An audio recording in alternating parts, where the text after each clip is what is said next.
Radhe Radhe everyone. तो कैसे हो आप सभी? आई होप आप सब बिल्कुल बढ़िया होंगे।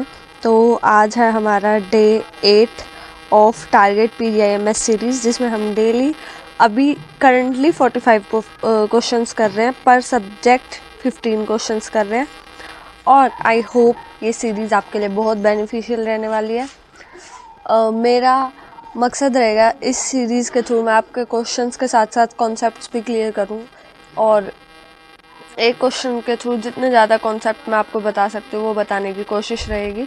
उसके साथ ही ये क्वेश्चंस आपके प्रीवियस ईयर बेस्ड एनालिसिस पे हैं, और साथ ही जो इम्पोर्टेंट टॉपिक या कॉन्सेप्ट्स हैं जो मैं आपको क्लियर करवाना चाहती हूँ वो मैं क्वेश्चंस के थ्रू करवाने वाली हूँ इस सीरीज़ में। ठीक है, आपको क्वेश्चंस भी ऐसे ही मिलने वाले हैं एग्ज़ाम में, और उसके साथ ही जो आप वन शॉट कर रहे हो, मैं कहूँगी एक बार कि आप ना पूरे सिलेबस को एक बार रिवाइज कर लेना। नहीं भी हुआ है then it's okay, question practice ज़रूर करना। ठीक है, लास्ट में एग्ज़ाम डे पे आपको इसका रिजल्ट ज़रूर दिखाई देगा। बहुत सारे स्टूडेंट्स बोल रहे थे एग्ज़ाम कब होगा, एग्ज़ाम कब होगा। एग्ज़ाम फॉर्म जल्दी ही रिलीज़ होने वाले हैं, बट ये सोच सोच के आप अपनी प्रिपरेशन पर इफ़ेक्ट मत डालो। देखो, PGI को जब फॉर्म रिलीज़ करने होंगे उससे लेके बहुत सारे स्टूडेंट्स बोल रहे थे एडमिशन लेट हो रहा है, एडमिशन लेट हो रहा है। कुछ लेट नहीं होगा, टाइम वो उस तरह मैनेज कर देंगे। लास्ट में काउंसलिंग कम टाइम के रख देंगे, रिजल्ट तो एक दिन में आ जाता है, तो सब हो जाएगा टाइम पे। तुम घबराओ मत, बस तुम्हें प्रिपरेशन के लिए टाइम एक्स्ट्रा मिल रहा है ना, तो उसका फ़ायदा उठाओ। हर चीज़ का कुछ ना कुछ रीज़न होता है। इस चीज़ को भी अपनी स्ट्रेंथ बनाओ और अपने प्रिपरेशन पे फोकस करो। ठीक है, तो शुरू करते हैं आज की वीडियो। और अब इस चीज़ को ज़्यादा मत सोचो कि एग्ज़ाम फॉर्म कब रिलीज़ होंगे, एग्ज़ाम फॉर्म कब रिलीज़ होंगे। टाइम पे रिलीज़ हो जाएंगे, जल्दी ही रिलीज़ होने वाले हैं। और उसके साथ ही आपका रिज़ल्ट भी जल्दी, रिज़ल्ट तो बहुत जल्दी भाई, एक दिन में रिज़ल्ट आ जाता है। तुम खुद सोचो, तुम्हें इतना ज़्यादा स्ट्रेस लेने की ज़रूरत ही नहीं है। काउंसलिंग में टाइम लगता है, काउंसलिंग वो तुम्हारी थोड़ी टाइम की रख देंगे चॉइस फिलिंग के लिए। ठीक है, तो वो चीज़ वो मैनेज कर लेंगे, वो उनकी हेडेक है। हम क्वेश्चन प्रैक्टिस करेंगे, हम अपनी तैयारी करेंगे, वो हमारे हाथ में है। ठीक है, first question is which of the following is not a male accessory gland. इनमें से कौन सी है जो मेल असेसरी ग्लैंड नहीं है? Seminal vesicle, ampulla, prostate gland और बल्बोयूरिथ्रल ग्लैंड। तो करेक्ट आंसर क्या होगा? एम्पुला। देखो, जो एम्पुला होता है वो फीमेल में फैलोपियन ट्यूब में प्रेजेंट होता है, उसका एक पार्ट होता है ओविडक्ट भी जिसे हम बोलते हैं, फैलोपियन ट्यूब, तो उसके अंदर होता है। और इसी को हम साइट ऑफ फर्टिलाइजेशन के नाम से भी जानते हैं। ये क्वेश्चन भी पूछा जा सकता है आपसे। ठीक है, तो इस क्वेश्चन को करने के लिए सबसे पहले आपको पता होना चाहिए IMR मीन्स क्या होता है और MMR मीन्स क्या होता है। IMR means increased infant mortality rate, और ये क्या हो रहा है? इंक्रीज कर रहा है। और मैटरनल मोर्टेलिटी रेट डिक्रीज कर रहा है। तो इससे पॉपुलेशन में क्या होगा? Cause rapid increase in growth rate, decrease in decline in growth, not cause significant change in growth rate और result in explosive population। देखो, इसने दो चीज़ बोली है। एक तो इन्फेंट मोर्टेलिटी रेट बढ़ रहा है। अगर इन्फेंट मोर्टेलिटी रेट बढ़ रहा है तो इसका मतलब क्या है? ज़्यादा इन्फेंट्स की डेथ हो रही है। ठीक है, जो यंग वन प्रोड्यूस हो रहे हैं उनकी डेथ हो रही है। इन्फेंट मोर्टेलिटी मीन्स क्या होता है? डेथ रेट इंक्रीज हो रहा है।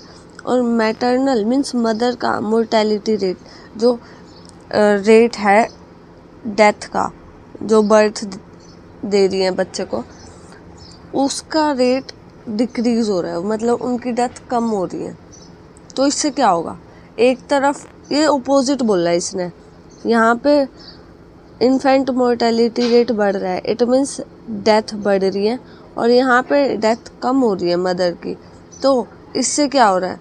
कोई ज़्यादा चेंज नहीं आएगा ना, क्योंकि एक तरफ अगर पॉपुलेशन बढ़ रही है तो दूसरी तरफ कम हो रही है। तो not cause significant change in growth rate, ना तो ये दोनों तरफ बढ़ रही ना दोनों तरफ घट रही, एक तरफ बढ़ रही है एक तरफ घट रही है, तो इससे पॉपुलेशन में ज़्यादा चेंज नहीं आएगा। ठीक है, next question is which of the following disease is confirmed by Vidal test। तो विडाल टेस्ट होता है, ये किस डिजीज़ की कंफर्मेशन के लिए किया जाता है? ट्यूबरक्लोसिस, टाइफाइड, प्लेग और टेटनस। तो किसके लिए होता है? ये तो सबको पता ही होगा, टाइफाइड के लिए होता है विडाल टेस्ट, ठीक है। इसके अलावा जो human health and disease chapter है उसमें से जो कुछ एग्जांपल्स दे रखे हैं लाइक बैक्टीरियल डिजीज़ के, वायरल डिजीज़ के, वो अच्छे से कर लेना, ठीक है। प्रोटोजोन, जितने भी एग्जांपल है डिजीज़ के कि ये किसका एग्जांपल है, तो आपसे इस तरह के क्वेश्चन पूछे जाते हैं, इनमें से कौन सी बैक्टीरियल डिजीज़ नहीं है, कौन सी वायरल नहीं है या कौन सी वायरल है। तो इसीलिए सारे एग्जांपल्स कर लेना अच्छे से। और एक इम्यूनिटी वाला टॉपिक भी कर लेना, उसमें वो है ना फिजियोलॉजिकल और फिजियोलॉजिकल साइटोकाइनिन और सेलुलर बैरियर वाला topic. Next question is match the following है, कॉलम 1 को कॉलम 2 से मैच करना है, उसके बाद मैं आपको ऑप्शन दिखाऊंगी, ठीक है, ताकि आपको क्वेश्चन ये पहले आप खुद सोल्व करो। देखो, फर्स्ट इज पीसीआर। पीसीआर की फुल फॉर्म क्या होती है? Polymerase chain reaction. ये किस लिए किया जाता है? To amplify the gene, amplification के लिए। ऑप्शन 4 करेक्ट होगा। Next is bioreactors. तो जो बायोरिएक्टर्स होते हैं वो किस लिए यूज़ किए जाते हैं? ताकि हम किसी भी प्रोडक्शन को कर सके लार्ज स्केल पे, तो लार्ज स्केल कल्चर के लिए यूज़ किया जाता है। जीन गन मेथड किस लिए यूज़ किया जाता है? किसी भी एलियन डीएनए को होस्ट सेल में इंट्रोड्यूस करने के लिए। तो ऑप्शन इसका सेकंड होगा correct. Next is EcoRI, जो होता है ये एक रेस्ट्रिक्शन एंडोन्यूक्लियस है। तो हमारे अब देखते हैं, हम ऑप्शंस दिखाती हूँ मैं आपको, उसके अकॉर्डिंग आप मैच कर लेना। ये रहे ऑप्शंस। तो इसके अकॉर्डिंग फर्स्ट का फोर्थ, बी का फर्स्ट और थर्ड का सेकंड और डी का थर्ड। तो हमारा करेक्ट ऑप्शन कौन सा होगा इसमें? Option A will be the correct one, ठीक है। Next question is which of the following steps are catalysed by Taq polymerase in PCR reaction. इसके लिए आपको पहले पता होना चाहिए पीसीआर के स्टेप्स कौन कौन से होते हैं। फर्स्ट होता है डीनेचुरेशन, और नेक्स्ट होता है एनिलिंग और थर्ड होता है एक्सटेंशन। 3 स्टेप्स होते हैं। तो इनमें से जो टैग पॉलीमरेज का यूज़ किया जाता है वो किस में, उसको कैटालाइज किस में किया जाता है? तो इसका यूज़ किया जाता है एक्सटेंशन प्रोसेस में। इसके बारे में पहले देखो, ऑप्शन सी करेक्ट होगा। अब मैं आपको थोड़ा थोड़ा बता देती हूँ इस प्रोसेसेस के बारे में। First denaturation.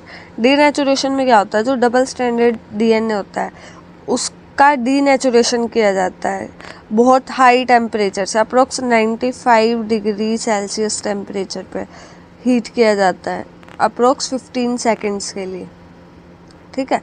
ये डीनेचुरेशन में होता है और इसमें दोनों स्ट्रैंड्स जो है वो टेम्पलेट की तरह काम करता है, दोनों सेपरेट हो चुके होते हैं, ठीक है। नेक्स्ट होती है एनिलिंग प्रोसेस। इसमें क्या किया जाता है? जो प्राइमर्स के 2 सेट होते हैं वो ऐड किए जाते हैं दोनों डीएनए के स्ट्रैंड्स पर, जो दोनों अलग हो चुके हैं ना उन पे। एक्सटेंशन में क्या होता है? डीएनए पॉलीमरेज एक्सटेंड करता है प्राइमर्स को बाय एडिंग न्यूक्लियोटाइड्स, ठीक है, जो डीएनए स्ट्रैंड के कॉम्प्लीमेंट्री होते हैं। Next question is match the following है ये भी। तो कॉलम ए में मेथड गिवन है और कॉलम 2 में मोड ऑफ एक्शन। तो जो कॉन्ट्रासेप्टिव पिल्स होती हैं इनका क्या काम होता है? तो इसका काम होता है ओव्यूलेशन को प्रिवेंट करना। ऑप्शन थर्ड जाएगा इसका करेक्ट। नेक्स्ट मेथड इन्होंने बोला कॉन्डोम। ये किस लिए यूज़ होता है? Prevent sperm reaching cervix. First correct होगा। वैसेक्टोमी ये सर्जिकल मेथड होता है कॉन्ट्रासेप्शन का मेल्स के अंदर। इसमें क्या होता है? सर्जिकल इंसिजन लगा दिया जाता है। अब उसकी वजह से सीमेन में स्पर्म की प्रोडक्शन भी कम हो जाती है और उसके साथ ही वो ट्रांसफ़र भी नहीं हो पाता आगे, ठीक है। तो वो सर्जिकल इंसिजन की वजह से। कॉपर टी का काम होता है इम्प्लांटेशन को प्रिवेंट करना। इसके अकॉर्डिंग ए का थर्ड, बी का फोर्थ और बी का फर्स्ट, सी का फोर्थ एंड डी का सेकंड। तो हमारा करेक्ट ऑप्शन कौन सा हो जाएगा? Option B. ये बी करेक्ट है, ठीक है। Next question is rising of dough is due to. Rising of dough किस वजह से होती है? It is due to production of carbon dioxide. देखो, जो फर्मेंटेशन प्रोसेस होती है उसमें इनोकुलेशन होता है सबसे पहले। अब इसके अंदर क्या किया जाता है? It needed flour with baker's yeast. कौन सी यीस्ट होती है? वो सैक्रोमाइसिस सर्वेसे, जो क्या करती है? CO2 प्रोड्यूस करती है। और इसी की वजह से पफिंग होती है डो में, और उसी की वजह से फिर वो सॉफ्ट बनता है, स्पॉन्जी बनता है। और ये किसके अंदर यूज़ किए जाते हैं? जैसे फूड आइटम्स होते हैं कुछ, जैसे कि इडली, डोसा या ब्रेड्स, उनके अंदर यूज़ किया जाता है, ठीक है। उनका जो आटा बनता है ना, डो, वो उसकी अपीयरेंस की बात हो रही है यहाँ पे। तो वो किसकी वजह से होती है? CO2 प्रोडक्शन की वजह से, ठीक है। तो हमारा करेक्ट ऑप्शन होगा इसमें ऑप्शन बी। आई होप अब तक हमने जितने क्वेश्चंस किए हैं आपको सभी क्वेश्चंस अच्छे से क्लियर हो गए होंगे। अगर किसी भी तरह का कुछ भी डाउट्स आता है तो वो कमेंट्स में पूछ लिया करो क्वेश्चन से रिलेटेड, ठीक है। और फॉर्म्स भी जल्दी ही रिलीज़ हो जाएंगे। हर दूसरा कमेंट आपका यही होता है कि फॉर्म्स कब रिलीज़ होंगे, फॉर्म्स कब रिलीज़ होंगे। तो फॉर्म्स भी आपके जल्दी ही रिलीज़ हो जाएंगे। आपको टाइम मिल रहा है तो आप ये टाइम अपना प्रिपरेशन पे लगाओ, ठीक है। फॉर्म्स के लिए सभी वेट कर रहे हैं, बट ये टाइम प्रिपरेशन के लिए। Next question is again match the correct. Match the correct कराने का मेरा एक मकसद ये है कि इससे आपके एक क्वेश्चन से मल्टीपल कॉन्सेप्ट या मल्टीपल थिंग्स रिवाइज होंगी, ठीक है। एक क्वेश्चंस के थ्रू ही आपको ज़्यादा चीज़ सीखने को मिलेंगी। तो मैच द फॉलोइंग ना खुद सॉल्व किया करो, साथ में उसका आंसर मैच किया करो पहले, ठीक है। और सारे मैच द फॉलोइंग में हम जितने भी मैच कर रहे हैं, बेशक से आप एक पता हो, दो पता हो, उसके थ्रू ही आंसर निकाल लो, बट कोशिश करना कि आपको बाकी के सारे ऑप्शंस भी अगर नहीं पता है तो वो पता चल जाए और याद कर लेना साथ साथ। मैच करना है हमें। यहाँ पे हमें दिया हुआ है स्पर्म के पार्ट्स और यहाँ पे उसके फंक्शंस। तो 4 पार्ट होते हैं, हेड, मिडल पीस, एक्रोसोम और टेल, ठीक है। अब जो इसने दिए हुए हैं हमें पार्ट्स, उनके फंक्शन देखते हैं। सबसे पहले हेड का फंक्शन क्या होता है? हेड जेनेटिक मटेरियल कंटेन करता है, ठीक है। ये कुछ इस तरह से था ना इसका, ये हेड डैश ऊपर वाला, इसमें एक्रोसोम भी होता है और ये मिडल पीस और यहाँ पे टेल होती है कुछ इस तरह से। तो यहाँ पे नेक रीजन भी था। अब जो हेड है उसका काम होता है जेनेटिक मटेरियल कंटेन करना। मिडल पीस जो होता है ये वाला, इसके अंदर क्या होता है? एनर्जी होती है, माइटोकॉन्ड्रिया होता है ना इसी के अंदर। एक्रोसोम का क्या? एक्रोसोम के अंदर होते हैं एंजाइम्स। यही पार्ट होता है जो फर्टिलाइज करता है। और टेल, ये जो टेल होती है ये मोटिलिटी के लिए रिस्पॉन्सिबल होती है, स्पर्म मोटिलिटी। तो हमने मैच कर लिए। अब देखते हैं इसके अकॉर्डिंग। फर्स्ट का फोर्थ, सेकंड का सी और एक्रोसोम थर्ड का कौन सा है? ए और फोर्थ का बी। तो कौन सा ऑप्शन करेक्ट हो गया अपना? Option A. Next question is the DNA fragment separated on an agarose gel can be visualised after staining with. ये तो जेल इलेक्ट्रोफोरेसिस में हमने पढ़ा है। किस तरह विजुअलाइज कर सकते हैं? क्या उसमें स्टेनिंग के लिए क्या यूज़ किया जाता है? Ethidium bromide. Option C correct होगा। DNA फ्रेगमेंट्स को स्टेन करने के लिए कैसा दिखेगा? ऑरेंज कलर दिखेगा बॉन्ड्स में, और यूवी लाइट का एक्सपोजर ज़रूरी है, ठीक है। Next question is the shared terminal duct of reproductive and urinary system in human male is. जो देखो आपको पता होगा मेल्स के अंदर जो टर्मिनल डक्ट रिप्रोडक्टिव ट्रैक्ट की और यूरिनरी सिस्टम की कॉमन होती है, तो वो शेयर्ड डक्ट का इन्होंने नाम पूछा, जबकि फीमेल्स के अंदर ये अलग अलग होती है। कौन सी होती है वो? यूरिथ्रा, ठीक है। यूरिथ्रा जो ट्यूब होती है ये क्या करती है? यूरिनरी ब्लैडर को और जेनाइटल्स को कनेक्ट करती है, जो रिमूवल ऑफ फ्लूइड्स का काम करती है बॉडी से। यूरिथ्रा पेनिस के थ्रू मूव करती है और सीमेन और यूरिन दोनों को कैरी करती है, ठीक है। सीमेन रिप्रोडक्टिव ट्रैक्ट से आता है और यूरिन यूरिनरी ब्लैडर से, तो दोनों को यही एक सिंगल पैसेज होता है जो मूव करवाता है, ठीक है, जो ट्रांसफ़र के लिए रिस्पॉन्सिबल होता है। Next question is during heat shock method to the bacterium the temperature used for giving thermal shock is.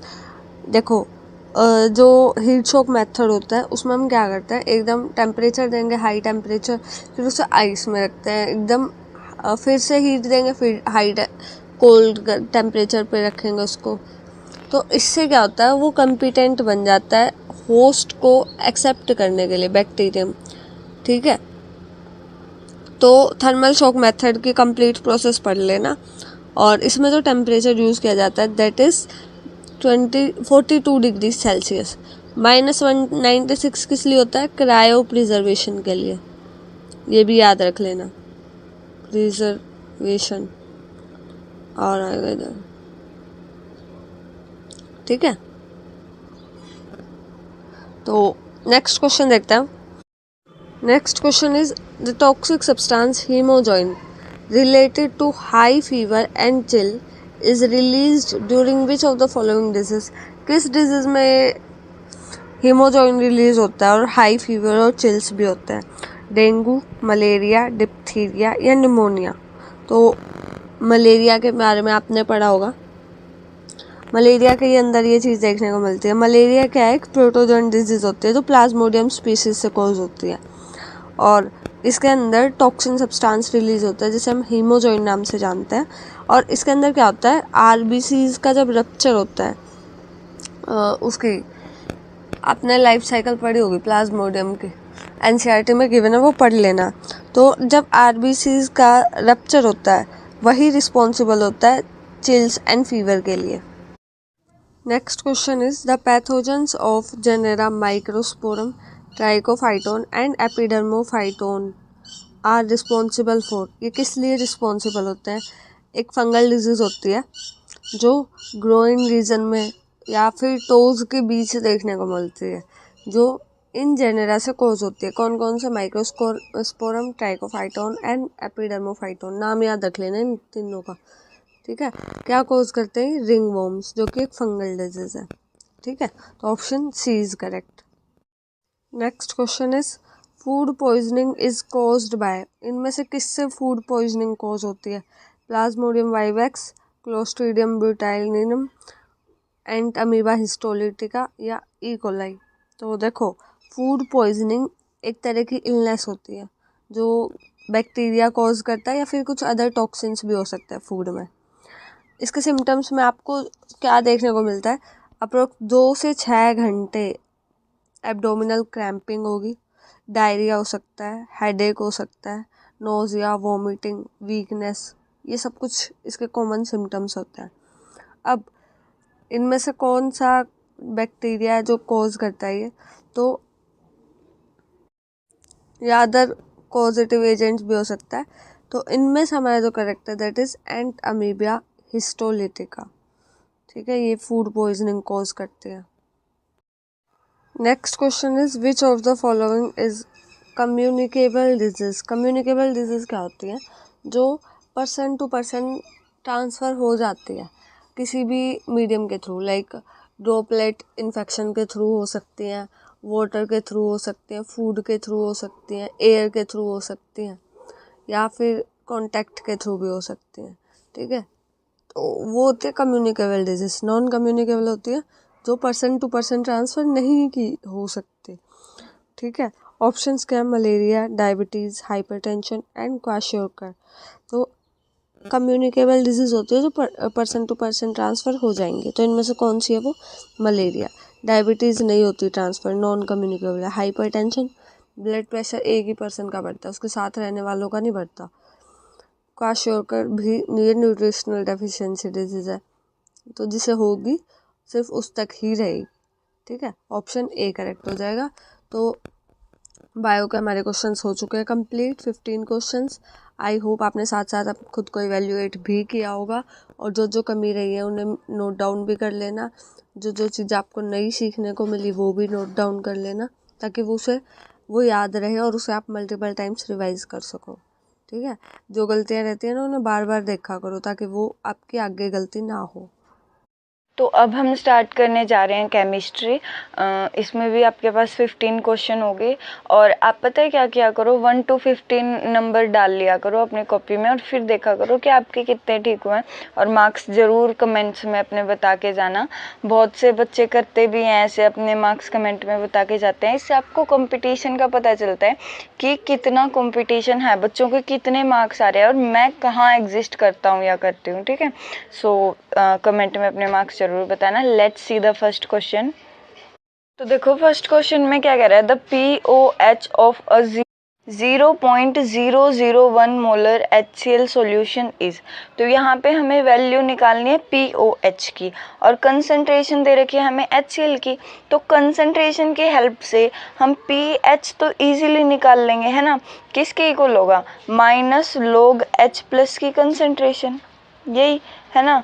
तो यहाँ पर HCl मीन्स H प्लस की जो कंसंट्रेशन दे रखी है वो कितनी दे रखी है, 0.001 मोलर, है ना। और इसको हम क्या लिख सकते हैं, 10⁻⁻3, राइट। तो अगर हम इसे ऐसे लिखें, माइनस log 10⁻⁻3, ये हो जाएगा, है ना। अब देखो लोग आपको सोल्व करना आना ही चाहिए, जो ये पावर है ये आगे आ जाएगी, है ना।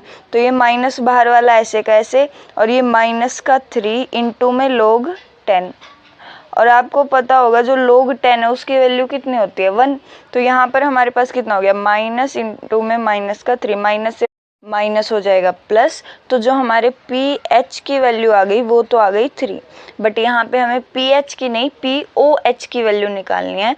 तो आपको ये भी पता होगा जो pH है प्लस pOH उसकी वैल्यू कितनी होती है, 14, right. pH plus pOH is equals to 14। तो यहाँ पे हमारे पास pH की वैल्यू है 3 प्लस pOH किसके इक्वल हो जाएगा, 14 के। सो यहाँ से हम इजीली pOH की वैल्यू निकाल लेंगे, जो कि कितनी आ जाएगी, 11, राइट। तो यहाँ पे जो pOH की वैल्यू है वो 11 है। Hence here we can clearly see option number A will be correct, right. So option number A हमारा क्या हो जाएगा, सही हो जाएगा। I hope this is clear to you. Let's see the next question.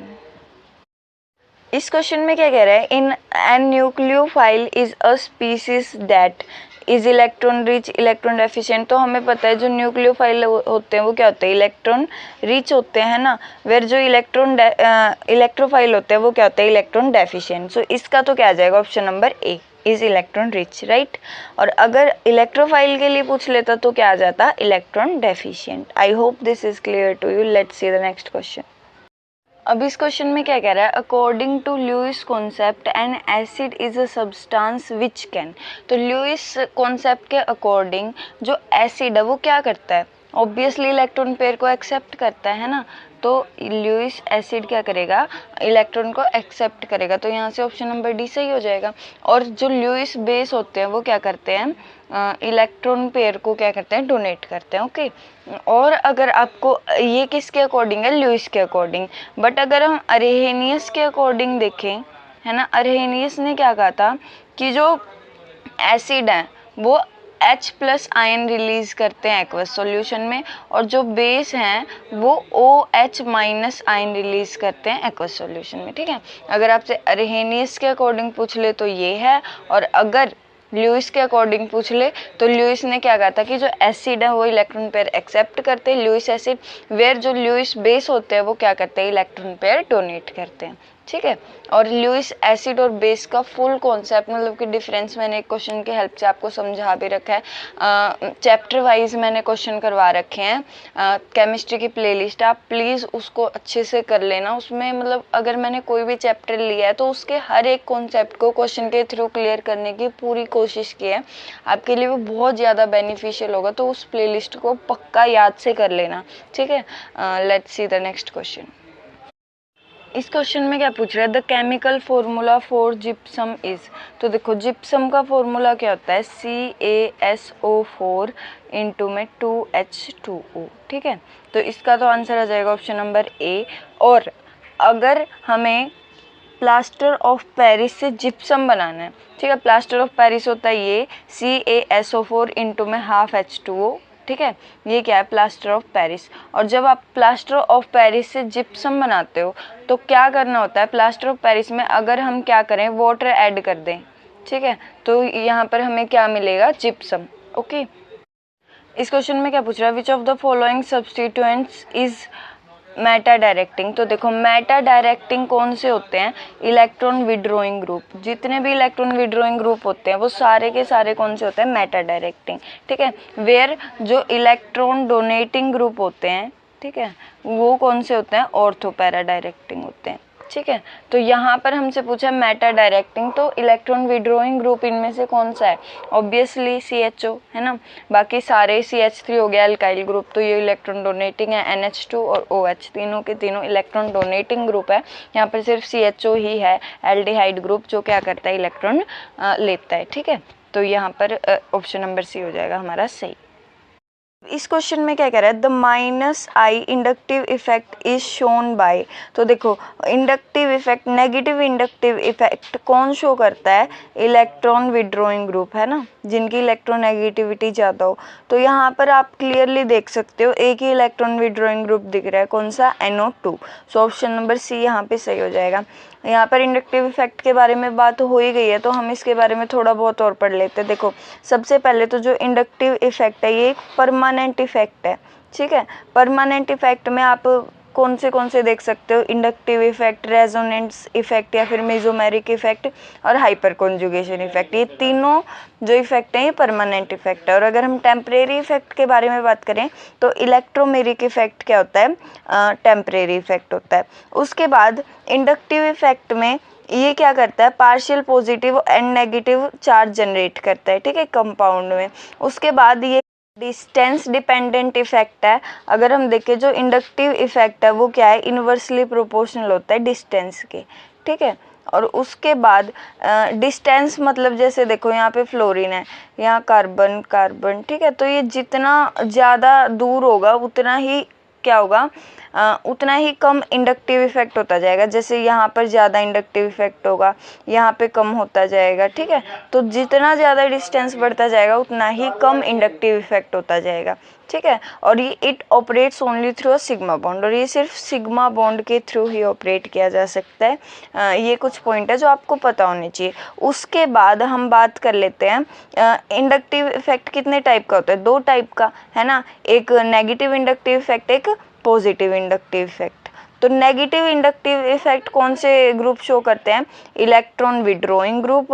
Where positive inductive effect कौन से show करते हैं, इलेक्ट्रॉन डोनेटिंग ग्रुप शो करते हैं, ओके। और अगर हम देखना चाहें इनके बारे में, जो नेगेटिव इंडक्टिव इफेक्ट है वो डायरेक्टली प्रोपोर्शनल होता है इलेक्ट्रोनेगेटिविटी के। वेयर जो पॉजिटिव इंडक्टिव इफेक्ट होता है वो इन्वर्सली प्रोपोर्शनल होता है इलेक्ट्रोनेगेटिविटी के, ठीक है। तो ये कुछ बातें आप ध्यान रखना। अगर आपसे यहाँ पे कह रहे हैं कि ये जो है +I इफेक्ट ये इन्वर्सली प्रोपोर्शनल इलेक्ट्रोनेगेटिविटी के, तो आप सीधा सीधा देख सकते हो कि जो +I इफेक्ट है वो सबसे ज़्यादा कौन शो करेगा, 3 डिग्री, उसके बाद 2 डिग्री, उसके बाद 1 डिग्री कार्बन, है ना, क्योंकि 3 डिग्री कार्बन की जो इलेक्ट्रोनेगेटिविटी होती है वो सबसे कम होती है। वेर अगर हम नेगेटिव इंडक्टिव इफेक्ट में बात करें तो इसमें जो -I इफेक्ट है वो सबसे ज़्यादा 1 डिग्री वाले शो करेंगे, फिर 2 डिग्री और फिर 3 डिग्री वाले carbon, as it is directly proportional to electronegativity, okay. I hope this is clear to you. Let's see the next question. इस क्वेश्चन में क्या पूछ रहे हैं, which element has the maximum electron affinity. तो सबसे पहले आपको पता होगा कि इलेक्ट्रॉन एफिनिटी क्या होती है, टेंडेंसी ऑफ गेन इलेक्ट्रॉन, ठीक है। जो इलेक्ट्रॉन है उसको गेन करने की जो टेंडेंसी होती है in outermost shell by an isolated atom, ठीक है, इसको हम इलेक्ट्रॉन एफिनिटी कहते हैं। और इलेक्ट्रॉन एफिनिटी और इलेक्ट्रॉन नेगेटिविटी में थोड़ा सा डिफरेंस होता है। जो इलेक्ट्रॉन एफिनिटी है वो टेंडेंसी है इलेक्ट्रॉन को गेन करने की, फिर जो इलेक्ट्रॉन नेगेटिविटी है वो क्या होती है, tendency of gain bonded electron. जो इलेक्ट्रॉन बॉन्डेड होता है उसको खींचने की जो टेंडेंसी होती है उसको हम क्या कहते हैं, इलेक्ट्रोनेगेटिविटी कहते हैं, ठीक है। तो अब यहाँ पर हमें इलेक्ट्रॉन एफिनिटी के बारे में बात करनी है। तो हमने देख लिया कि होती क्या इलेक्ट्रॉन एफिनिटी। तो अगर हम यहाँ पर देखें एलिमेंट जो हमें दे रखे हैं, सोडियम, मैग्नीशियम, एल्यूमिनियम और सल्फर, इनके बीच में सिलिकॉन और फॉस्फोरस आ जाएगा, है ना। तो देखो अगर हम लेफ़्ट टू राइट जाएंगे तो हमें पता है साइज़ क्या होता है, डिक्रीज़ होता है ना। और अगर साइज़ डिक्रीज़ होगा तो न्यूक्लियस के पास जाएंगे, और न्यूक्लियस के पास होंगे तो इलेक्ट्रॉन खींचने की पावर ज़्यादा होगी, है ना। तो सबसे ज़्यादा जो इलेक्ट्रॉन एफिनिटी होगी वो किसकी होगी, सल्फर की होगी। एस जो इलेक्ट्रॉन एफिनिटी है वो इन्वर्सली प्रोपोर्शनल होती है साइज़ की। तो जिसका साइज़ छोटा होगा उसकी इलेक्ट्रॉन एफिनिटी ज़्यादा होगी। तो यहाँ पर सल्फ़र का सबसे छोटा साइज़ है जिसकी वजह से जो इसकी इलेक्ट्रॉन एफिनिटी है वो सबसे ज़्यादा हो जाएगी। तो यहाँ पर आंसर क्या आ जाएगा, option number D, sulphur. Okay, let's see the next question. अब इस क्वेश्चन में क्या कह रहा है, which of the following has maximum magnetic movement. तो देखो मैग्नेटिक मूवमेंट को हम म्यू से डिनोट करते हैं और इसका फॉर्मूला क्या होता है, रूट एन इंटू में n+2 where n is number of unpaired electron. तो यहाँ से हम सिंपली कह सकते हैं कि जो मैग्नेटिक मूवमेंट है उसी का मैक्सिमम होगा जिसमें नंबर ऑफ अनपेयर्ड इलेक्ट्रॉन सबसे ज़्यादा होंगे। तो सबसे पहले अगर हम Fe3+ के केस में देखें तो इसके लिए हमें क्या करनी पड़ेगी, आयरन की इलेक्ट्रॉनिक कॉन्फ़िगरेशन लिखनी पड़ेगी। आयरन की इलेक्ट्रॉनिक कॉन्फ़िगरेशन कितनी होगी, इसका एटॉमिक नंबर होता है 26, है ना। तो ये कितनी हो जाएगी, आर्गन 3d6 4s2, यही होती है इसकी इलेक्ट्रॉनिक कॉन्फ़िगरेशन। तो 3+ है, इट मीन्स 2 इलेक्ट्रॉन यहाँ से जाएंगे और एक 3d6 से चला जाएगा। तो ये कितना हो जाएगा, आर्गन 3d5, यही होगा, है ना। तो 5 इलेक्ट्रॉन इसमें क्या है, अनपेयर्ड है, और डी ब्लॉक में 5 ही इलेक्ट्रॉन मैक्सिमम अनपेयर्ड हो सकते हैं, इससे ज़्यादा इलेक्ट्रॉन अनपेयर्ड नहीं होते हैं। सो आंसर तो हमारा यही आएगा ऑब्वियसली, है ना। कि आप औरों को भी चेक कर सकते हो जैसे हमने ये चेक किया। अब इस क्वेश्चन में क्या कह रहा है, which 2 of the following compounds are isomeric. तो सबसे पहले आपको पता होना चाहिए कंपाउंड आइसोमरिक कब होते हैं, जब उनका जो मॉलिक्यूलर फॉर्मूला है वो तो क्या हो, सेम हो, बट जो उनका स्ट्रक्चर है वो क्या हो, डिफरेंट हो, ठीक है। तो उन्हें हम क्या कहते हैं, आइसोमर्स। तो यहाँ पर हम देख लेते हैं कि इनका मॉलिक्यूलर फॉर्मूला सेम और स्ट्रक्चरल फॉर्मूला डिफरेंट है। तो सबसे पहले अगर हम एसीटोन फर्स्ट वाले की बात करें तो इसका स्ट्रक्चर क्या होता है, CH3 C double bond OCH3, right. Propanol का अगर हम ड्रॉ करें सेकंड तो ये क्या होगा, प्रोपेन, इट मीन्स 3 कार्बन, ठीक है।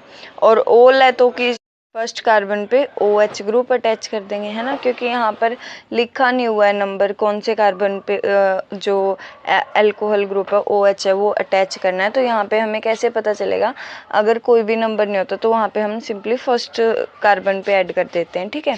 एंड नेक्स्ट क्या है, मिथाइल एसीटेट। तो अब मिथाइल एसीटेट का स्ट्रक्चर देखते हैं कैसा होता है।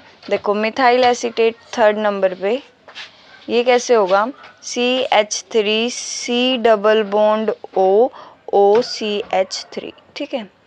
और उसके बाद उसके बाद अगर हम फोर्थ को देखें तो फोर्थ में हमारे पास क्या है, प्रोपेनोइक एसिड। तो प्रोपेनोइक एसिड बना लेते हैं, प्रोपेन मतलब 3 कार्बन और ओइक एसिड तो डबल बॉन्ड O और OH, ऐसे ही होगा, है ना। तो यहाँ पर हम सिंपली देख सकते हैं जो सेकंड और थर्ड है इन दोनों का जो मॉलिक्यूलर फॉर्मूला है वो सेम है, दोनों में 3 कार्बन है ना। और अगर यहाँ पर हम हाइड्रोजन लगाएंगे तो हाइड्रोजन का नंबर भी सेम आएगा, और यहाँ पर भी 2 ऑक्सीजन है, यहाँ पर भी 2 ऑक्सीजन है, तो मॉलिक्यूलर फॉर्मूला तो इनका सेम आएगा। But when we see their structure it is totally different, है ना। तो क्या हो जाएगा, थर्ड और फोर्थ हमारे क्या हो जाएंगे, आइसोमेरिक कंपाउंड हो जाएंगे, है ना। तो यहाँ पर अगर हम देखें तो हमारा आंसर क्या हो जाएगा, ऑप्शन नंबर सी, है ना, third and fourth. I hope this is clear to you. Let's see the next question. अब इस क्वेश्चन में क्या कह रहा है, which of the following ion is isoelectronic with neon. तो देखो आइसो इलेक्ट्रॉनिक कब होगा, इनमें से कोई भी इनमें से किसी के भी नंबर ऑफ इलेक्ट्रॉन इक्वल होंगे number of electron of neon के, है ना। तो हमें नियोन का तो पता है, नियोन में कितने इलेक्ट्रॉन होते हैं, 10। तो देख लो इनमें से किस में नंबर ऑफ इलेक्ट्रॉन 10 होंगे। ब्रोमीन में एटॉमिक नंबर होता है 35, तो इसमें तो 35 इलेक्ट्रॉन होंगे, ये तो नहीं होगा। बेरिलियम 2+, बेरिलियम में होते हैं 4 इलेक्ट्रॉन, 2+ है तो लॉस कर देगा, तो इसमें 2 इलेक्ट्रॉन हो जाएंगे, ये भी नहीं होगा। फॉस्फोरस 3+, फिर 12 इलेक्ट्रॉन हो जाएंगे, तो ये भी नहीं होगा। ऑक्सीजन में 8 इलेक्ट्रॉन होते हैं, 2 - 2 इलेक्ट्रॉन ले लेगा तो 10 हो जाएंगे, तो ये सही हो जाएगा। अब इस क्वेश्चन में क्या पूछ रहा है, maximum covalent character is shown by. तो देखो हमें पता है अकॉर्डिंग टू फेजान्स लॉ, है ना, फेजान्स ने कोवेलेंट कैरेक्टर और आयोनिक कैरेक्टर के बारे में बोला था कि जो कोवेलेंट कैरेक्टर है वो डायरेक्टली प्रोपोर्शनल होता है पॉजिटिव चार्ज ऑन कैटायन पे, है ना, और इनवर्सली प्रोपोर्शनल होता है कैटायन के साइज ऑफ कैटायन, ठीक है। ये ऐसे ऐसे क्वेश्चन बहुत बार पूछ लेता है। तो यहाँ पर देखो हम अगर देखें कैटायन पे चार्ज, तो यहाँ क्लोरीन तो -1 शो करता है, तो यहाँ आयरन पे कितना आ जाएगा, +2, है ना। यहाँ टिन पर भी +2 हो जाएगा, यहाँ एल्यूमिनियम पे हो जाएगा +3, है ना, और यहाँ मैग्नीशियम पे भी कितना हो जाएगा, +2। तो यहाँ पर हम क्लियरली देख सकते हैं कि जो पॉजिटिव चार्ज है कैटायन पे वो सबसे ज़्यादा AlCl3 में है ना, और कोवेलेंट कैरेक्टर उसी directly proportional positive charge on cation. तो यहाँ पर हम क्लियरली देख सकते हैं इसका आंसर क्या आ जाएगा, option number C, as it is highest positive charge on cation, right. I hope this is clear to you. और आयोनिक जो कैरेक्टर है वो इसके बिल्कुल उल्टा हो जाएगा, ये जिसके डायरेक्टली प्रोपोर्शनल है वो इन्वर्सली प्रोपोर्शनल हो जाएगा, और जिसके कोवेलेंट कैरेक्टर इन्वर्सली प्रोपोर्शनल है आयोनिक कैरेक्टर डायरेक्टली प्रोपोर्शनल हो जाएगा। Okay, I hope this is clear to you. Let's see the next question. अब इस क्वेश्चन में क्या है, the stability of carbocation follows the order. तो देखो कार्बोकैटायन C+ है ना, तो यहाँ पर इसने एक इलेक्ट्रॉन लॉस कर रखा है, तो अगर कोई भी इलेक्ट्रॉन लॉस करता है तो अब वो दोबारा से इलेक्ट्रॉन लॉस करना तो नहीं चाहेगा, उसे क्या चाहिए, कोई ऐसा जो उसे इलेक्ट्रॉन डोनेट कर सके। और जो कार्बोकैटायन की स्टेबिलिटी है, stability of carbocation is inversely proportional to electronegativity, है ना, मतलब कि इलेक्ट्रोनेगेटिव ग्रुप नहीं चाहिए उसे, जितना कोई उसे इलेक्ट्रॉन दे सकेगा उसी के साथ ही क्या होगा, स्टेबल होगा। तो यहाँ पर हम इलेक्ट्रोनेगेटिविटी का ऑर्डर हमें पता ही है, सबसे ज़्यादा इलेक्ट्रोनेगेटिविटी होती है 1 डिग्री की, फिर 2 डिग्री की, और फिर 3 डिग्री की, है ना। और stability of carbocation inversely proportional है, तो स्टेबिलिटी ऑफ कार्बोकैटायन का क्या ऑर्डर हो जाएगा, सबसे ज़्यादा हो जाएगा 3 डिग्री का, बिल्कुल इसका इलेक्ट्रोनेगेटिविटी का उल्टा, फिर 2 डिग्री, फिर 1 डिग्री, और फिर मिथाइल ग्रुप आ जाएगा, ठीक है। तो इसका आंसर क्या हो जाएगा, ऑप्शन नंबर ए, राइट। वहीं अगर आपसे कार्ब एनायन की स्टेबिलिटी के बारे में पूछ ले तो ये भी आपको पता होना चाहिए, जो स्टेबिलिटी ऑफ कार्ब एनायन है, ऑफ कार्बन आयन C-, वो क्या होगी, इलेक्ट्रोनेगेटिविटी के डायरेक्टली प्रोपोर्शनल होगी, ठीक है। तो इसका ऑर्डर क्या हो जाएगा, इलेक्ट्रोनेगेटिविटी वाला ही, है ना, 1 डिग्री, फिर 2 डिग्री, और फिर 3 डिग्री, ठीक है। अब इस क्वेश्चन में क्या कह रहा है, the inert pair effect is most prominent in. तो देखो सबसे पहले अगर हम देखें इनर्ट पेयर इफेक्ट के बारे में हमें बात करनी है, like boron, aluminium, gallium, indium और थैलियम, इसको ले लेते हैं। हमें पता है अगर हम ऊपर से नीचे जाएंगे, ठीक है, तो जो शिल्डिंग इफेक्ट है वो डिक्रीज होगा, क्यों? क्योंकि देखो जब हम नीचे जा रहे हैं यहाँ गैलियम में डी सब शेल में इलेक्ट्रॉन एंटर करने लगता है, थैलियम में एफ में भी इलेक्ट्रॉन एंटर करता है। मैं ये नहीं कह रही कि वैलेंस शेल में वैलेंस इलेक्ट्रॉन एफ में जाता है, वैलेंस इलेक्ट्रॉन तो पी में ही जाएगा as they are element of P block, but electron enter करता है, गैलियम में डी में एंटर करता है, थैलियम में एफ सब शेल में इलेक्ट्रॉन एंटर करता है, जिसकी वजह से जो शिल्डिंग इफेक्ट है वो डिक्रीज हो जाता है। एज हमें पता है जो शिल्डिंग इफेक्ट है वो एस में सबसे ज़्यादा होता है, फिर पी और फिर डी और फिर एफ में। और जब हम थैलियम के पास जाते हैं तो यहाँ पर शिल्डिंग इफेक्ट बहुत ज़्यादा डिक्रीज हो जाता है, और अगर शिल्डिंग इफेक्ट डिक्रीज होगा, नॉर्मल सी बात है, जो जेड इफेक्ट है वो क्या हो जाएगा, इंक्रीज हो जाएगा, है ना। इफेक्टिव न्यूक्लियर चार्ज तो इंक्रीज ही होगा अगर शिल्डिंग इफेक्ट डिक्रीज होगा, और जेड इफेक्टिव के इंक्रीज होने की वजह से जो एस ऑर्बिटल के इलेक्ट्रॉन है वो बॉन्ड नहीं बना पाते, और उसकी वजह से क्या होगा, जो ऑक्सीडेशन स्टेट है, लाइक अगर हम थैलियम की बात करें, ये लोअर ऑक्सीडेशन स्टेट +1 में ज़्यादा स्टेबल होता है कंपैरेटिवली +3 के, ठीक है। +3 ऑक्सीडेशन स्टेट से +1 ऑक्सीडेशन स्टेट में ज़्यादा स्टेबल होता है। तो नीचे जाते जाते जो ऑक्सीडेशन हायर ऑक्सीडेशन स्टेट की स्टेबिलिटी है वो डिक्रीज होती है, और लोअर ऑक्सीडेशन स्टेट की स्टेबिलिटी इंक्रीज होती है, ठीक है। तो यहाँ पर ये जो इनर्ट पेयर इफेक्ट है वो सबसे ज़्यादा प्रोमिनेंट किस में है, ऑब्वियसली थैलियम में, है ना। यहाँ पर बिल्कुल ही ऊपर वाले तो किस में +3 में ज़्यादा स्टेबल थे +1 से, और नीचे थैलियम +1 में ज़्यादा स्टेबल है +3 से, किसकी वजह से, इनर्ट पेयर इफेक्ट की वजह से। तो सबसे ज़्यादा ये इफेक्ट किस में देखा जा सकता है, थैलियम में, है ना। थैलियम में क्या, जो भी पी ब्लॉक के इस पीरियड से जितने भी एलिमेंट है थैलियम वाले पीरियड से, सब में ही इनर्ट पेयर इफेक्ट प्रोमिनेंट करता है, ओके। वहाँ पर इस पीरियड के सारे एलिमेंट में जो लोअर ऑक्सीडेशन स्टेट है वो हायर ऑक्सीडेशन स्टेट से ज़्यादा स्टेबल होती है। आई होप आपको समझ में आया होगा जो मैं कहना चाहती हूँ। Let's see the next question. अब इस क्वेश्चन में क्या कह रहा है, which of the following elements do not belong to the same group but show chemical similarities. तो देखो अगर हम फर्स्ट ऑप्शन में देखें, मैग्नीशियम एंड कैल्शियम, ये तो सेम ग्रुप से लाई करते हैं बेरिलियम वाले से, है ना। बेरिलियम, मैग्नीशियम, कैल्शियम, तो ये तो सेम ग्रुप से लाई करते हैं। इसने फर्स्ट ही कंडीशन कह रखी है do not belong to the same group, तो ये तो नहीं आएगा, ठीक है। उसके बाद पोटाशियम एंड रुबीडियम, ये तो एल्कली मेटल है और दोनों ही है ना। Lithium, sodium, potassium, rubidium, caesium, है ना। तो ये दोनों भी क्या कर रहे हैं, पोटाशियम और रुबीडियम सेम ग्रुप से लाई कर रहे हैं, तो ये भी नहीं आएगा। उसके बाद बेरिलियम एंड एल्यूमिनियम, ठीक है, तो ये हो सकता है क्योंकि ये इस ग्रुप से है ना, और एल्यूमिनियम बोरोन वाले ग्रुप में लाई करता है, boron, aluminium, gallium, indium, thallium, है ना। तो और ये क्या है, डायगोनल एलिमेंट्स भी हैं, ठीक है। और आपको पता होना चाहिए जो डायगोनल एलिमेंट्स होते हैं उनकी जो प्रॉपर्टीज़ होती हैं वो सिमिलर होती हैं, तो इनमें भी केमिकल सिमिलरिटीज़ तो होंगी, है ना। तो बेरिलियम और एल्यूमिनियम ऐसे एलिमेंट हैं जो सेम ग्रुप से लाई नहीं करते हैं बट ये केमिकल सिमिलैरिटी शो करते हैं, तो ये हो जाएगा सही, ठीक है। और नेक्स्ट अगर हम बोरोन और एल्यूमिनियम देखें तो ये भी सेम ग्रुप से में ही लाई करते हैं, तो ये भी आंसर नहीं होगा, ठीक है। I hope this is clear to you. Let's see the next question. अब इस क्वेश्चन में क्या कह रहा है, the IUPAC name for this is. तो देखो वैसे तो हम प्रायोरिटी हमेशा बेंजीन रिंग को देते हैं, ठीक है, उसे एज अ मेन चेन मानते हैं, बट यहाँ पर फंक्शनल ग्रुप भी है जिसकी वजह से हम फंक्शनल ग्रुप को प्रायोरिटी देकर मेन चेन इसे मानेंगे, ठीक है, because of functional group carboxylic acid, right.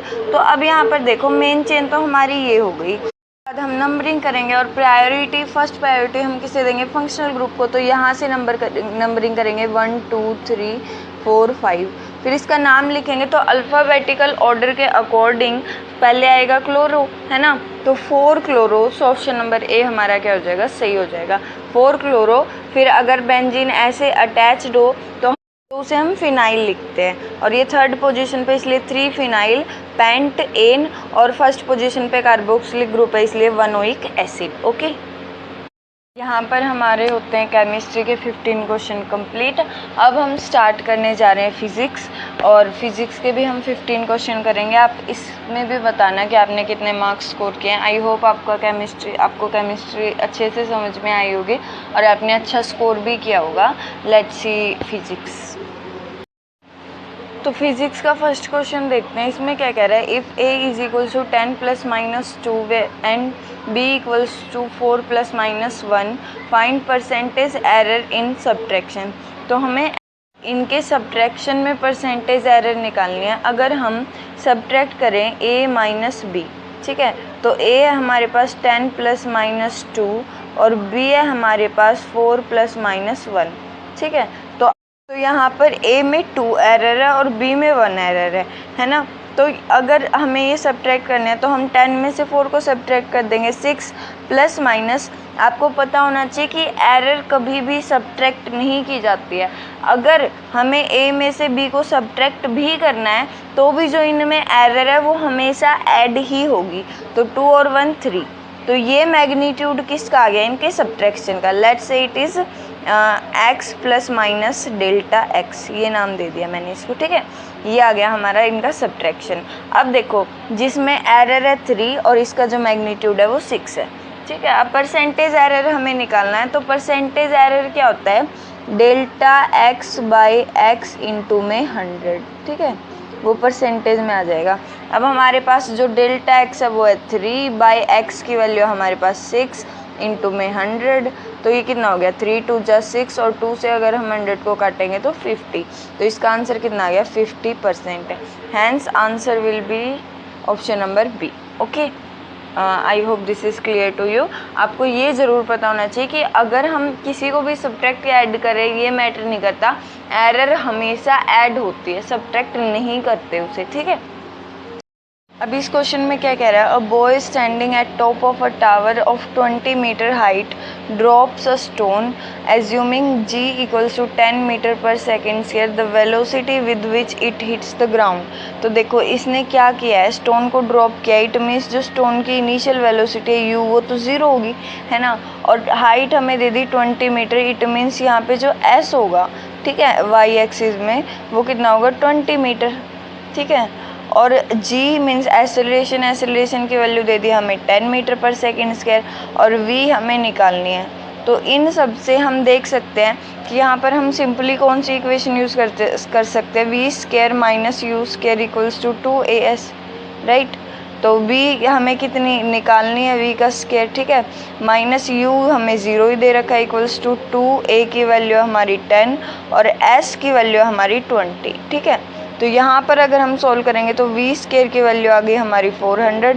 तो यहाँ से हम कह सकते हैं जो v की वैल्यू है वो कितनी आ जाएगी हमारे पास 20 मीटर पर सेकेंड, ठीक है। सो ऑप्शन नंबर ए हमारा सही हो जाएगा। अब इस क्वेश्चन में क्या कह रहा है, a car moving in a circular path of radius 7 metre if it covers 2.5 revolution in 10 second find average speed and average velocity of that car. तो देखो सबसे पहले अगर हम एवरेज स्पीड का फॉर्मूला देखें तो वो क्या होता है, टोटल डिस्टेंस, है ना, बाय टोटल टाइम, राइट। तो हम अगर डिस्टेंस देखें इसने कितना ट्रैवल किया है, तो इसने 2.5 रिवोल्यूशन किया है, 1 रिवोल्यूशन, फिर 2 रिवोल्यूशन और फिर फाइनली यहाँ पहुँचेगा आके, है ना। तो अगर हम इसका टोटल डिस्टेंस देखें, पहले इसने एक सर्कल की एक रिवोल्यूशन करी है, तो इसने कितना डिस्टेंस ट्रैवल कर लिया, circumference of circle 2πr, right.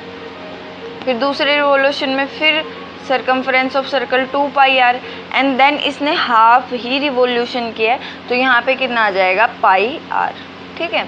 By total time इसने कितना लिया 10 सेकेंड, ठीक है। और अगर हम ऊपर देखें तो ये कितना हो गया, 2 और 2 4 और 1 5, तो ये 5πr बाई 10। और अगर हम इसको कैंसिल करें तो ये πr बाई 2 आ गया।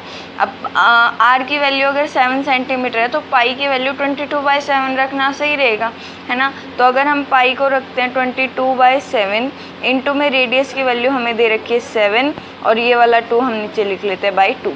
7 से 7 कैंसिल, 2 11 पे चला जाएगा 22, ठीक है, 2 से, तो ये कितना आ गया 11 मीटर पर सेकेंड, हमारी जो एवरेज स्पीड है वो आ गई 11 मीटर पर सेकेंड, जिससे हम कह सकते हैं ऑप्शन नंबर बी हमारा सही हो जाएगा। बट फिर भी हम एक बार एवरेज वेलोसिटी और निकाल लेते हैं। तो देखो एवरेज वेलोसिटी अगर हमें निकालनी है तो एवरेज वेलोसिटी का फॉर्मूला क्या होता है? एवरेज वेलोसिटी होती है टोटल डिस्प्लेसमेंट, है ना। वहाँ पर तो क्या था, टोटल डिस्टेंस, बट यहाँ पर total displacement by total time. तो देखो डिस्प्लेसमेंट कितना हुआ है, लेट्स से इनिशियल पोजीशन ये थी, है ना, और फाइनली यहाँ आके पहुँचा है। डिस्प्लेसमेंट में हमें मतलब नहीं है कि उसने कितना ट्रैवल, कहाँ से क्या ट्रैवल किया, बस हमें इनिशियल और फाइनल पोजीशन से मतलब है।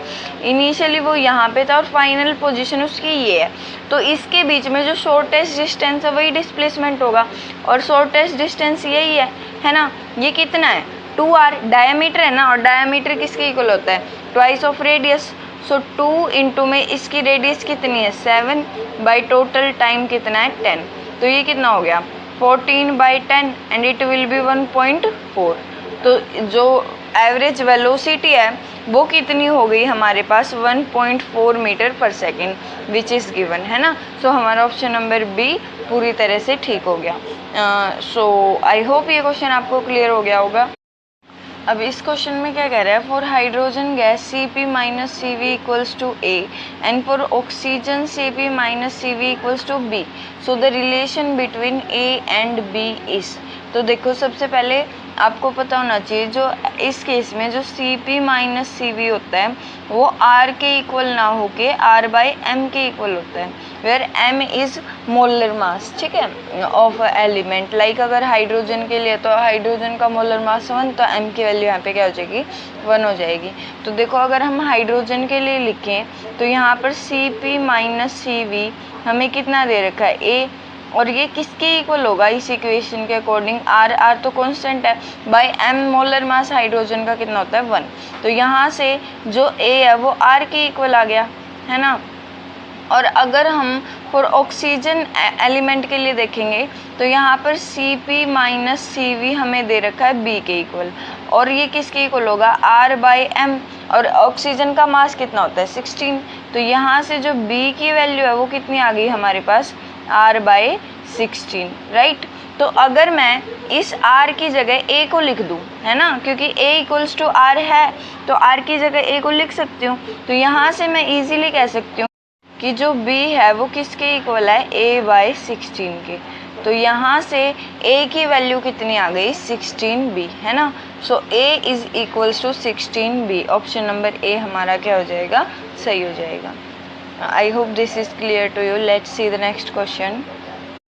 अब इस क्वेश्चन में क्या कह रहा है, if E is electric field intensity and epsilon naught is electrical permittivity of free space, then the dimension of U equals to half epsilon naught E square is. तो यहाँ पर आपको पता होना चाहिए कि जो ये half epsilon naught E square है ये क्या है, एनर्जी डेंसिटी है ना। इलेक्ट्रोमैग्नेटिक वेव में आपने पढ़ा होगा जो एनर्जी डेंसिटी होती है, यहाँ पे U से लिख रखी है, एनर्जी डेंसिटी किसके इक्वल होती है, हाफ एप्सिलॉन नॉट E का स्क्वायर फॉर इलेक्ट्रिक फील्ड। और अगर मैग्नेटिक फील्ड के केस में बात करें तो वो किसके इक्वल होती है, B square by 2 mu naught. ये दोनों ही एनर्जी डेंसिटी है। अब हमें इसकी डायमेंशन निकालनी है, तो सीधा अगर हम एनर्जी डेंसिटी की डायमेंशन निकाल लेंगे तो सीधा किसकी डायमेंशन आ जाएगी, half epsilon naught E square की डायमेंशन आ जाएगी, है ना। तो देखो एनर्जी डेंसिटी क्या हो जाएगा, एनर्जी पर यूनिट वॉल्यूम, है ना। और एनर्जी की जो डायमेंशन होती है वो कितनी होती है, mL2T-2, है ना, बाय वॉल्यूम। वॉल्यूम क्या होती है मीटर क्यूब, तो यहाँ पर क्या हो जाएगी L की क्यूब। तो यहाँ पर कितना हो जाएगा mL-1T-2, ये हो जाएगी इसकी डायमेंशन। तो देख ऑप्शन नंबर A सही हो जाएगा। अब इस क्वेश्चन में देखो क्या कह रहा है, a gas expands 0.25 metre cube at constant pressure 10⁻³ newton per metre square, find work done. तो वर्क डन हमें फाइंड करना है। आपको पता होना चाहिए, देखो यहाँ पे हमें प्रेशर दे रखा है और दे रखा है कि गैस इतना एक्सपेंड कर रही है, इट मीन्स यहाँ पर हमें डेल्टा V दे रखा है, वॉल्यूम में जितना चेंज हुआ है, ठीक है। तो यहाँ पर जो वर्क डन होगा वो किसके इक्वल होगा, P इंटू में डेल्टा V, ठीक है। अब प्रेशर हमें यहाँ पर कितना दे रखा है 10⁻³ और delta we change in volume हमें दे रखा है 0.25 मीटर क्यूब। तो अगर हम इसको सॉल्व करेंगे तो ये कितना हो जाएगा, इस पॉइंट के नाम की 2 नीचे 0 आ जाएंगी और 2 0 से यहाँ पर ये 2 0 कट जाएंगे तो 1 आ जाएगा यहाँ पे, तो ये कितना हो गया 250, राइट, 250 जूल, है ना। तो यहाँ पे वर्क डन आ जाएगा 250 जूल, यहाँ पर न्यू ऑप्शन नंबर बी, ठीक है। अब पजल मत हो जाना कहीं ऑप्शन नंबर डी कर दो 250, यूनिट्स का भी ध्यान रखना है, ठीक है। हमें पता होता है बट कई बार हमारा ध्यान नहीं रहता और ऐसी गलतियाँ हम कर देते हैं, इसलिए बिल्कुल ध्यान से ऐसी गलतियाँ बिल्कुल नहीं करनी है, ठीक है। और ये कुछ वर्क डन के ये फॉर्मूले अलग से लिख रखे हैं क्योंकि यहाँ पर यूज़ नहीं है बट कहीं और यूज़ हो सकता है, ठीक है। अगर फोर्स कांस्टेंट है तो वर्क का फॉर्मूला क्या हो जाएगा F.ds, और अगर फोर्स वेरिएबल है तो इंटीग्रेशन करके limit S1 to S2 F.ds हो जाएगा। Okay, let's see the next question. अब इस क्वेश्चन में देखते हैं change in potential energy of system is equal to. तो देखो आपको पता होना चाहिए जो negative of work done conservative force, ठीक है, work done by conservative force किसके इक्वल होता है, final potential energy minus initial potential energy U2 minus U1, ठीक है। तो यहाँ से हम क्या कह सकते हैं कि जो पोटेंशियल एनर्जी चेंज है वो इसके इक्वल है negative of work done by internal conservative force, ठीक है। तो इसका आंसर क्या आ जाएगा हमारा ऑप्शन नंबर बी। आपको ये बहुत अच्छे से ध्यान रखना होगा, इसको अच्छे से याद कर लो। Okay, let's see the next question. इस क्वेश्चन में क्या कह रहा है, at what angle A.B is equals to A cross B। तो देखो A.B होता है dot product AB cos theta, है ना, और A क्रॉस B होता है हमारा vector product AB sine theta, ठीक है। तो यहाँ पर AB से AB कैंसिल हो जाएगा तो हम क्या कह सकते हैं cos theta equals to sine theta, और ये कौन से एंगल पे होता है 45, इट मीन्स 5/4 पे। सो आंसर आ जाएगा ऑप्शन नंबर बी। इस क्वेश्चन में क्या कह रहा है, if length of a rectangular field L is equals to 10 ± 3 and B is equals to 7 ± 1 find percentage error in its area. तो सबसे पहले आपको एरिया पता होना चाहिए। रेक्टेंगल का एरिया क्या होता है, लेंथ इनटू में ब्रेथ, राइट। और जब भी मल्टीप्लिकेशन हो तो मल्टीप्लिकेशन के केस में जो एरर होती है लाइक डेल्टा A/A ये किसकी इक्वल हो जाएगी, delta L/L plus delta V/B, है ना। तो यहाँ पर देखो डेल्टा A तो हमें पता नहीं है, निकालनी पड़ेगी, ठीक है। और जो एरिया है इसका मैग्नीट्यूड कितना होगा, 10 और 7 की मल्टीप्लाई कर देंगे, है ना, क्योंकि एरर तो अलग है बट जो एरिया होगा वो मैग्नीट्यूड की मल्टीप्लाई होगी। तो 10 इंटू में 7 कितना हो जाएगा 70। तो एरिया हमारे पास आ गया 70 is equals to delta L/L। तो L में एरर कितनी दी हुई है हमें 3/L का मैग्नीट्यूड कितना है 10 प्लस डेल्टा B में एरर दे रखी है 1 और B की वैल्यू हमारे पास 7, ठीक है। तो अब अगर हम यहाँ पर इसे सोल्व करें तो क्या करेंगे, हम यहाँ पर एलसीएम ले लेते हैं, एलसीएम आ जाएगा 70, राइट। तो यहाँ हो गया 21 + 10 इक्वल्स टू डेल्टा A/70 और यहाँ पे 70 डिवाइड में तो उस साइड जाके मल्टीप्लाई में हो जाएगा, ठीक है। तो 70 से 70 तो कैंसिल हो जाएगा। तो यहाँ पर जो डेल्टा A की वैल्यू हमारे पास आई वो कितनी आई है 31। तो डेल्टा A की वैल्यू तो हमें पता चल गई। अब हमें यहाँ परसेंटेज एरर इन एरिया निकालनी है ना। तो परसेंटेज एरर इन एरिया क्या होगी, डेल्टा A/A इंटू में 100, राइट।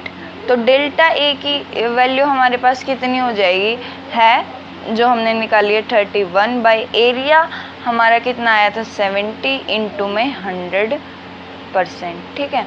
तो 1 0 से 1 0 कैंसिल हो जाएगी। तो ये कितना हो गया 310/7। और अगर हम इसे सोल्व करेंगे तो ये कितना हो जाएगा 44.2%, है ना। सो यहाँ पर हम देखते हैं ये कौन सा ऑप्शन है, it is option number A, right. So I hope this is clear to you. Let's see the next question. इस क्वेश्चन में क्या कह रहा है, a player takes 0.1 second in catching a ball of mass 150 gram moving with velocity of 20 meter per second, the force imparted by the ball on the hands of the player is। तो देखो यहाँ पर हमसे क्या पूछा, force, और हमें पता है फोर्स किसके इक्वल होता है, मास इंटू में एसेलरेशन, है ना। मास तो हमें कितना दे दिया 150 ग्राम, और एसेलरेशन हमें डायरेक्टली नहीं दिया हुआ, वो हमें निकालना पड़ेगा। देखो कैसे, हमें टाइम दे रखा है 0.1 सेकेंड, है ना, और जो वेलोसिटी है, इनिशियल वेलोसिटी u जिससे वो फेंकी गई है वो 20 मीटर पर सेकेंड है, और जब प्लेयर ने वो कैच कर ली, है ना, तो उसकी फाइनल वेलोसिटी कितनी होगी, 0 होगी। v तो 0 ही होगी ना, क्योंकि ये क्या कह रहे हैं, player takes 0.1 second in catching, ठीक है, कैच करने में उसने 0.1 सेकेंड लिए, तो एट द लास्ट तो उसने कैच किया है, और कैच कर ली तो बॉल की वेलोसिटी तो 0 होगी, तो फाइनल वेलोसिटी 0 हो गई। तो यहाँ से हम एक्सेलरेशन इजीली निकाल सकते हैं काइनेमेटिक इक्वेशन यूज़ करके, v equals to u plus at, है ना। हेयर v इज़ 0 और u 20 मीटर पर सेकेंड है, प्लस एक्सेलरेशन हमें निकालना है और टाइम हमें दे रखा है 0.1 सेकेंड। तो यहाँ से जो एक्सेलरेशन की वैल्यू आ गई वो कितनी आ गई हमारे पास, -200 मीटर पर सेकेंड स्क्वायर, है ना। तो ये वैल्यू अगर हम यहाँ पर पुट करेंगे, मास हमें दे रखा है 150 ग्राम, और देखो हमें जो यहाँ पर वेलोसिटी की यूनिट दे रखी है, मीटर पर सेकंड दे रखी है, और हमें पता है सिस्टम यूनिट क्या होता है, MKS, यही होता है ना। ये क्या होता है, मीटर किलोग्राम सेकंड, है ना। डिस्टेंस अगर मीटर में है और टाइम सेकंड में, तो वेट किस में होना चाहिए, किलोग्राम में होना चाहिए, बट यहाँ पे हमें ग्राम में दे रखा है, तो इसे हम किस में बदलेंगे, किलोग्राम में। और किलोग्राम में बदलने के लिए हम इसे करेंगे 1000 से डिवाइड, ठीक है, इनटू में एक्सेलरेशन जो कि हमारा निकला था -200, तो यहाँ से 2 0 से ये 2 0 गई, 1 0 से ये 1 0 गई, तो यहाँ पे कितना आ गया, -30 न्यूटन, ठीक है। यहाँ पे सिर्फ मैग्नीट्यूड दे रखा है, ये माइनस का साइन शो कर रहा है कि रिटार्डिंग फोर्स है, ठीक है। इसका आंसर क्या आ जाएगा हमारा, ऑप्शन नंबर सी। ऑप्शन में हमें सिर्फ और सिर्फ मैग्नीट्यूड दे रखा है, साइन नहीं दे रखा है, ठीक है। I hope this is clear to you. Let's see the next question. इस क्वेश्चन में क्या कह रहा है, amount of heat energy required to raise the temperature of 1 gram of helium at NTP from T1 kelvin to T2 kelvin. तो देखो heat energy का यहाँ पे कौन सा फॉर्मूला यूज़ करेंगे हम, NF/2R डेल्टा T, ठीक है। तो अब यहाँ पर देखो number of moles of helium कितने हैं, हमें दे रखा है गिवन मास कितना है 1 ग्राम, और हमें पता है नंबर ऑफ मोल्स का फॉर्मूला क्या होता है, given mass by molar mass. तो गिवन मास है 1, ठीक है, और मोलर मास हीलियम का कितना होता है 4, ठीक है, इनटू में F की वैल्यू हमें पता है, जो हीलियम है वो क्या है, मोनो एटॉमिक गैस है, और मोनो एटॉमिक गैस का डिग्री ऑफ फ्रीडम कितना होता है 3, राइट, 3/2 इनटू में R, और यहाँ पर हमें कहीं भी R नहीं दिख रहा है, तो एक ये चीज़, ये फॉर्मूला याद रखना, जो KB होता है बोल्ट्जमैन कांस्टेंट, वो किसके इक्वल होता है, R/NA, where R is universal constant and NA is Avogadro number। तो यहाँ से अगर हम R की वैल्यू निकालें तो कितनी हो जाएगी, KB बोल्ट्जमैन कांस्टेंट इनटू में NA एवोगैड्रो नंबर। तो ये वैल्यू अगर हम यहाँ पर R की जगह पुट कर दें, KB इनटू में NA इनटू में डेल्टा T, तो टेम्परेचर में कितना चेंज आया, T1 टू T2 केल्विन हो गया है, तो यहाँ पर क्या हो जाएगा, final temperature T2 minus initial temperature T1, ठीक है। तो ये नेट हमारे पास कितना हो गया, 3/8 KB इनटू में Avogadro number T2 minus T1, is it. तो ये कौन से ऑप्शन से मैच कर रहा है, ऑप्शन नंबर ए। सो यहाँ पर हमारा करेक्ट ऑप्शन कौन सा हो जाएगा, option number A. Okay, let's see the next question. इस क्वेश्चन में क्या पूछ रहा है, the mass is move upward at constant speed v, what is the net force on the block of mass 2m। Okay, तो देखो यहाँ पर इसने कह दिया कि स्पीड कांस्टेंट है, ठीक है। अगर v कांस्टेंट है तो इसका मतलब क्या होगा, हम इसका डिफ्रेंशिएशन करेंगे with respect to time, dv/dt कितना आ जाएगा, 0 आ जाएगा, और हमें पता है dv/dt क्या होता है, एक्सेलरेशन होता है ना। तो यहाँ से हम कह सकते हैं कि जो एक्सेलरेशन है वो 0 होगा, ठीक है। और अगर एक्सेलरेशन 0 हो गया तो यहाँ पे हमसे फोर्स पूछा है और हमें पता है फोर्स किसके इक्वल होता है, मास इनटू में एक्सेलरेशन, और एक्सेलरेशन 0 है तो पूरा का पूरा फोर्स ही क्या हो जाएगा, 0 हो जाएगा। सो यहाँ पर चाहे एम पे पूछ ले, चाहे 2m पे या 3m पे, कितना आएगा नेट आंसर 0, ठीक है। इस क्वेश्चन में क्या कह रहा है, work done in cyclic process shown in figure is. तो देखो work done by conservative force in cyclic process तो 0 होता है, ठीक है, इन साइक्लिक प्रोसेस, ये भी ध्यान रखना, ठीक है। बट अगर और फोर्सेस तो बचे हैं ना, तो उनके द्वारा तो वर्क डन किया जाएगा, तो वो वर्क डन हमें निकालना है। और हमें पता है अगर P वर्सेस V ग्राफ दिया जाए तो वर्क डन किसके इक्वल होता है, एरिया अंडर द कर्व। तो यहाँ पे हम simply area under the curve निकाल के वर्क डन निकाल लेंगे। तो वर्क डन यहाँ पे कितना हो जाएगा, देखो रेडियस अलग अलग है तो यहाँ एरिया कितना हो जाएगा, पाई इंटू में लेट्स से ये कैपिटल R रेडियस है, ये स्मॉल r रेडियस है, ठीक है। तो pi capital R small r, तो यहाँ पर पाई इंटू में कैपिटल R कितना है, देखो ये 3p0 है, ये p0 है ना। तो इसका डायामीटर कितना हो जाएगा, ये पूरा इसका डायामीटर है, ये कितना हो गया 3p0 minus p0 which is 2p0, है ना।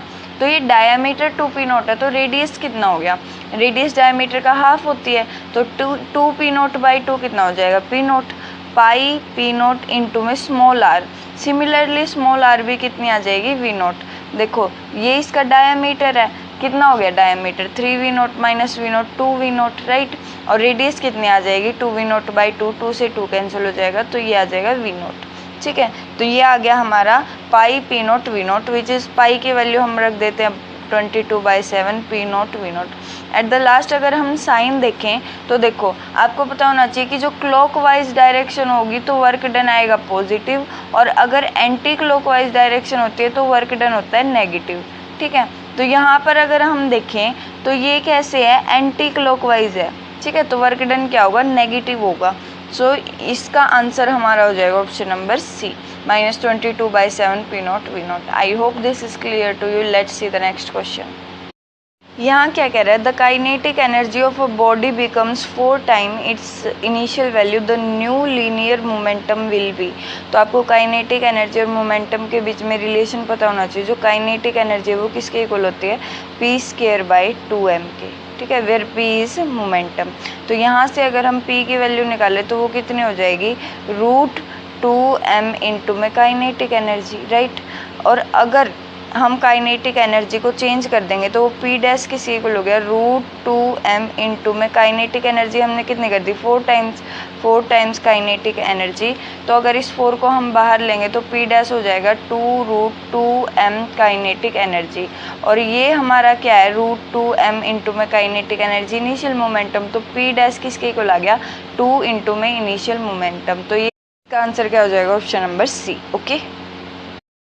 इस क्वेश्चन में क्या कह रहे हैं, if Cp and Cv denotes the specific heat per unit mass of an ideal gas of molecular weight m, then तो देखो मास की टर्म में दे रखा है तो सिंपली Cp माइनस Cv किसके इक्वल हो जाएगा, R/m के, ठीक है।